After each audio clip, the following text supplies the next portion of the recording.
Little Red Riding Hood decided one bright morning that it would be a wonderful idea to visit her grandmother. Knowing her grandmother loved snacks, especially those Little Red Riding Hood brought, she filled a basket with various delicious items. Just as she was about to head out, her mother came over, looking a bit worried. Little Red Riding Hood, there's something important you need to remember. The big bad wolf is out there. He's known for his cunning ways. He might come up to you, lift your little red skirt, pull down your little red panties, and screw your little red socks off. Hearing this, Little Red Riding Hood replied with a simple, "Oh dear." Despite the fear, she believed she had to go since she had already made up her mind.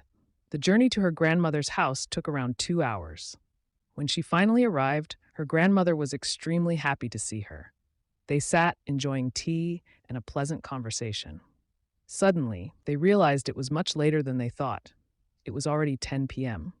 The grandmother was surprised and said, "Oh dear, Little Red Riding Hood, it's quite late. You should start heading back home now."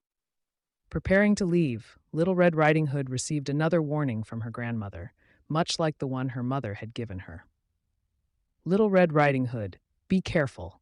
The big bad wolf is not someone you can trust.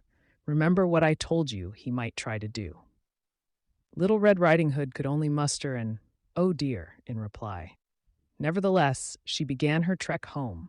However, she wasn't too far into her journey when the big bad wolf jumped out from where he was hiding behind some bushes. Little Red Riding Hood didn't panic or flee.